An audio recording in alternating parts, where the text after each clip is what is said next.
والصلاة والسلام على سيد الأنبياء والمرسلين وعلى آله وأصحابه أجمعين.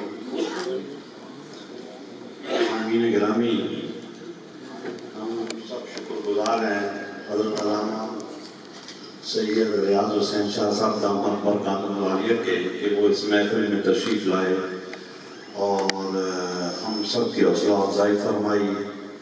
اور یہ ان پروری بھی ہے اور قلب پروری بھی ہے اور بہت ساری اور بھی باتیں ہیں. واقعات یہ ان کی ہم شکر گزار ہیں کہ اس محفل میں تشریف لائیں.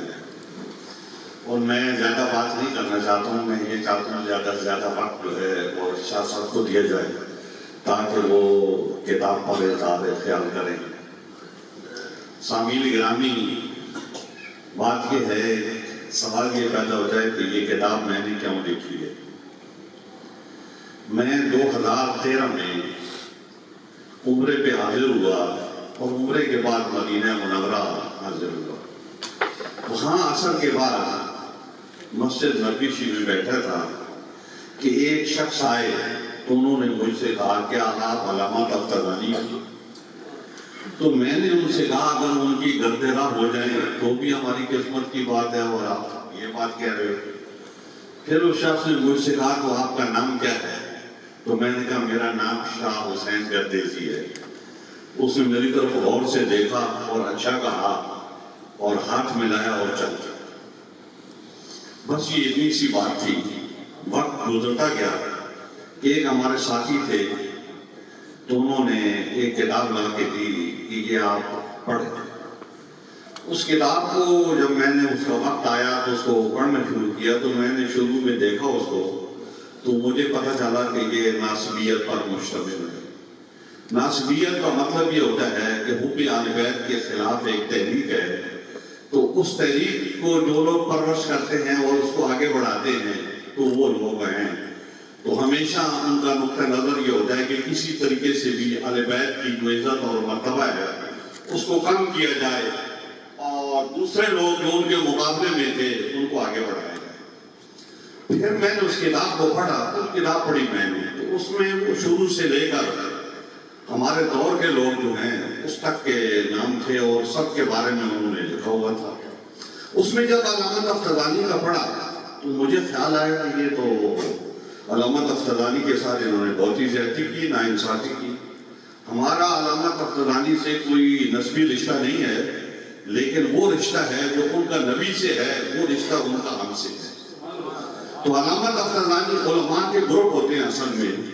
تو جس عالم کا گروپ موجود ہوتا ہے تو وہ تو ان کا تو کوئی مسئلہ نہیں ہوتا، ذرا سی بات میں پورا گروپ کھڑا ہو جاتا ہے. تو علامہ تفتزانی کا اتنا علمی فیضان کے باوجود جو ہے کوئی گروپ نہیں ہے، کوئی گروہ نہیں ہے ان کا جو ہے. تو میں دل میں استاد صاحب سے بات سنتے تھے جب دوران درس جو ہے نا وہ گفتگو کرتے تھے تو فرماتے تھے کہ اگر ہمارے اکابر پر کہیں کوئی اعتراض ہو تو اس کا جواب دینا ہم پہ فرض ہے اور ان کا دفاع کرنا ہم پہ لازم ہے. تو یہ خیال مجھے آیا تو میں نے کہا علامہ تفتزانی کا دفاع کیا. میں اس کام میں شروع ہو گیا. پھر جب کہ اس کتاب کے تقریباً آدھے سے زائد وہ ہو گئی لیکن مجھے خیال آیا کہ کتاب کا نام کیا رکھیں گے. تو فوراً وہ درویش جو مدینہ منورہ میں مجھے ملا تھا اور جس نے کہا تھا کہ آپ علامہ تفتزانی ہو، اس کی بات مجھے یاد آئی. تو میں نے کہا کتاب کا نام تفتزانی رکھے. تو یہ اس کا مطلب تعین کیا ہم نے نام کا اور یہی اسی نام سے کتاب چھپی ہوئی ہے. تو حضرت تفتزانی کے حوالے سے جو مسائل ہیں جس طریقے سے علماء کرام نے ذکر کیے ہیں کتاب کے حوالے سے تو وہ مسائل جو ہیں ان کا ہم نے جواب دیا ہے. اور اصل میں وہ عبارات ہیں جو ہمارے اصل کے لوگ جو ہیں ان کو سمجھ نہیں پا رہے. علم اتنا کام ہو گیا، ہر طرف اس کی کمی ہو گئی ہے اور دولت جو ہے اس کی فراوانی ہو گئی ہے اور لوگوں کے اوپر دولت کی محبت ہے، علم کی محبت نہیں ہے. لوگ وہ کتاب پڑھتے اور دیکھتے اور خریدتے ہیں جس سے پیسے ملتے ہیں اور جو کتاب پیسے نہیں دیتی صرف علم دیتی ہے تو ہمارے علماء بھی وہ کتاب دیکھتے ہی نہیں ہیں. صورتحال یہ ہے. تو لہذا وہ ہم نے جو ہم جانتے تھے جو ہمارے دل میں تھا تو وہ سارا کچھ ہم نے اس کتاب کتاب میں بیان کر دیا ہے، اور یہ اللہ کا شکر ہے جس طریقے سے عظمت علی شاہ صاحب ہمدانی دامت برکات العالیہ فرما گئے ہیں کہ ہم نے کسی ایک گروہ کا طرفداری نہیں کی، پورے انصاف کے ساتھ بات کی ہے اور انصاف کیا ہے۔ لیکن میں نے اس کتاب میں بھی یہ بات لکھی ہے کہ بعض گروہ جو ہیں اپنا مطالبہ پورا کرا ہی کہ وہ راضی ہو سکتے ہیں، اس کے علاوہ وہ راضی نہیں ہو سکتے۔ تو ہمارا انہیں راضی کرنا مقصود بھی نہیں ہے اور ہم راضی کرنا چاہتے بھی نہیں۔ ہم اہل سنت و جماعت کے جو معتقدات ہیں ان پر قائم رہنا چاہتے ہیں اور دوسرے کو قائم رکھنا چاہتے ہیں۔ نعرہ تکبیر، نعرہ رسالت، سیدی مرشدی، غلام یا رسول میں اس پوری کتاب میں نے اہل سنت و جماعت کی جو بنیاد ہے اصل اس کو قائم رکھا ہے، اور کوئی ایک بات ایسی نہیں کی ہے کہ جو دائرہ اہل سنت سے باہر نکلتی ہے، اور کسی ایسے عالم کا اس میں حوالہ نہیں موجود ہے کہ جو اہل سنت کا نہ ہو۔ اور بلکہ ایک اور بھی میں نے اہتمام کیا اس میں کہ ہمارے اس عصر کے جو علماء ہیں ان کا بھی میں نے کوئی حوالہ اس میں نہیں رکھا، اس لیے نہیں رکھا کہ وہ المعاصرۃ عصر المنافرت ہے کہ جو جس عصر میں آدمی لوگ ہوتے ہیں تو اس سے کئی لوگ اس کے مخالف ہوتے ہیں، اس سے نفرت کرتے رہتے ہیں بلا وجہ۔ جب وہ چلا جاتا ہے تو پھر ان کو پتہ چلتا ہے کہ وہ کتنا بڑا عالم تھا۔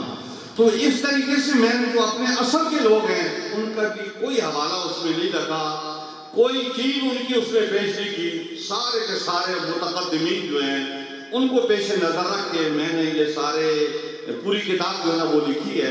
تو حضرات گرامی، میں جو نقطے کی بات ہے وہ آپ سے یہ کہنا چاہتا ہوں کہ اس کتاب میں جو اہل سنت کے معتقدات ہیں انہی کا بیان ہے، اس کے ماں سوا کسی اور چیز کا بیان نہیں ہے۔ لیکن اب اگر کچھ لوگ ایسے ہیں کہ وہ راضی نہیں ہیں تو ان کو راضی رکھنا بھی ہم نہیں چاہتے، اس لیے نہیں چاہتے کہ جب ان کے معتقدات اور نظریات وہ ہیں جو اہل سنت کے نہیں ہیں تو سوال یہ پیدا ہوتا ہے ہم ان کو کیسے راضی رکھ سکتے ہیں۔ تو اس لیے یہ کتاب ہم نے آپ کے سامنے پیش کر دی ہے، اور بار بار یہ لکھا ہوا بھی ہے، اور ڈاکٹر عزیز الرحمان صاحب جو ہیں اس کے اوپر بات بھی کر چکے ہیں کہ یہ صرف مدارس کے طلباء کے لیے ہے، میں نے جو لکھی ہے۔ اب آگے یہ عام آدمی جس کی علمی استعداد بہت زیادہ ہے ذرا وہ اس کتاب سے فائدہ اٹھا سکتا ہے۔ آج 1 مہینے سے کچھ دن زائد ہو گئے ہیں کہ یہ کتاب سامنے آئی ہے، اور ایک دن میں کئی فون جو ہے ملک کے مختلف علاقوں سے وہ مجھے موصول ہوتے ہیں، جس میں ہر عالم جو ہے وہ اس کتاب کی تعریف کرتا ہے۔ ابھی تک کوئی ایک عالم ایسا وہ میرے ملاقات میں نہیں آیا اور کسی نے مجھے ایسا فون نہیں کیا کہ اسے اس کتاب پر کوئی اعتراض ہو۔ تو مطلب یہ ہے کہ علمی طور پہ اس کتاب نے اپنی جگہ بنا لی۔ کچھ لوگوں نے شروع میں پروپیگنڈا کیا، تو میں تو یہاں کراچی میں تھا نہیں اس وقت، جو اسلام آباد میں تھا، تو میں نے اپنے دوستوں کو پیغام دیا کہ یہ پروپیگنڈا بند کر دی جائے اور کتاب جو ہے اس کو مارکیٹ میں لایا جائے، تاکہ کتاب خود اپنی جگہ بنائے، کہ جو آدمی کتاب پڑھے وہ فیصلہ کرے کہ یہ کیا ہے۔ جس طریقے سے ابھی بات ہوئی ہے تو یہی ہمارا مقصد تھا، اور اسی کو ہم نے بنیاد بنا کے کتاب لکھی ہے، تاکہ جو اکابر ہیں ہمارے ان سے ہماری محبت قائم رہے، ہماری وابستگی قائم رہے، اور دل کا رجحان جو ہے وہ ان کی طرف رہے، اور ان کے اوپر طرح طرح کے الزام لگانا۔ اور جس طریقے سے ابھی دائرے کی بات ہو رہی تھی کہ ایک دائرہ وہ ہوتا ہے کہ جس کے اندر جو لوگ ہوتے ہیں ان کو باہر نہیں نکلنے دیا جاتا، اور باہر سے کوئی آدمی اندر داخل نہیں ہونے دیا جاتا۔ لیکن افسوس سے یہ بات کہنی پڑتی ہے کہ جو ہمارا دائرہ ہم نے بنا رکھا ہے، آئے دن کسی نہ کسی سنی کو ہم اس سے نکالتے رہتے ہیں، اور نکالتے رہتے ہیں، اس پر ہم خوشی محسوس کرتے ہیں کہ ہم نے بڑا کام کیا کہ اس آدمی کے خلاف یہ فتویٰ دے دیا اور اس کو اہل سنت سے خارج کر دیا۔ یہ میں نے اپنے کتاب کے مقدمے میں بھی اس طرح اشارہ کیا ہے کہ علامہ تفتزانی جو ہیں ان کے خلاف تو ہو گیا کام، اور پھر آگے حضرت سید شریف جرجانی ہیں، باتیں ان کی بھی یہی ہیں جو انہوں نے کی ہیں۔ پھر اس کے بعد حضرت مولا علی قاری ہے، تو ان کی باتیں یہی ہیں جو حضرت تفتزانی نے کی ہیں۔ تو اس کا مطلب یہ ہے کہ یہ نشان حیدر جو ہے یہ ان کو بھی دیا جائے گا کہ آپ جو ہے وہ سنی نہیں رہے ہو. تو حضرات گرامی یہ بہت ہی بے اعتدالی کی بات ہے، ناانصافی کی بات ہے، اور آپ ناراض نہ ہو تو یہ سارا کام ہمارے اندر وہ کم علم گروہ جو ہے وہ کرتا ہے جس کے پاس علم نہیں. تو علم جو ہے وہ تمسل دیتا ہے، علم میں گہرائی ہوتی ہے، لیکن بے علم لوگ جو ہے وہ ہم میں داخل ہیں اور وہ عالم بنے ہوئے ہیں، اور عالم جو ہے ان سے گھبراتے ہیں، ان سے ڈرتے ہیں کیونکہ وہ اثر و رسوخ والے ہیں. تو اس لیے بعض اوقات عالم لوگ جو ہیں ان سے دب جاتے ہیں، اور وہ بے علم جو ہے وہ بالا ہو کے تو وہ علماء کو دباتا ہے، ان کو اپنی تابعداری پر مجبور کرتا ہے، ان کو اپنے موقع پر مجبور کرتا ہے کہ اس کو قبول کیا جائے. علماء کرام کو جو منصب ہے ان کا، اس منصب کا خیال رکھنا چاہیے کہ یہ گردن ایک ہی دفعہ اترتی ہے، دوبارہ نہیں اترتی. اس بات کا خیال رکھنا چاہیے.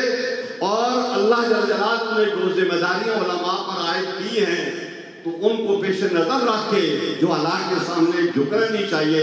اللہ تعالیٰ میں اس بات کی توفیق عطا فرمائے.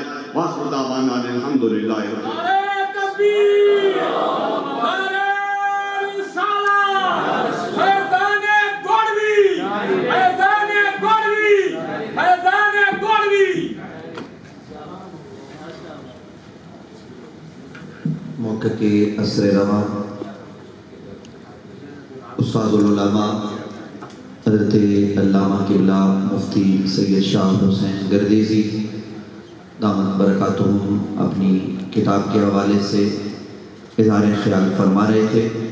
معزز سامعین، بہت سارے مہمانان ذی احتشام یہاں جلوگر ہیں، سارے مہمان ہیں، اور قبلہ شاہ صاحب کے ساتھ جو آباد تشریف لائے اسلام آباد راولپنڈی سے، شاہ صاحب کے ساتھ آپ کے دونوں صاحبزادے ہیں اور شاہ صاحب کے شاگرد ہیں جو بڑے بڑے مناصب پر فائز ہیں، علماء ہیں. ہم سب کو صمیم قلب سے کراچی آمد پر خوش آمدید کہتے ہیں، اہلاً و سہلاً مرحبا کہتے ہیں. اور ہماری خوش قسمتی اور خوش نصیبی یہ ہے کہ جب حضرت شاہ صاحب کی بارگاہ عالیہ میں اس باب میں گزارش کی کہ حضرت شاہ صاحب کی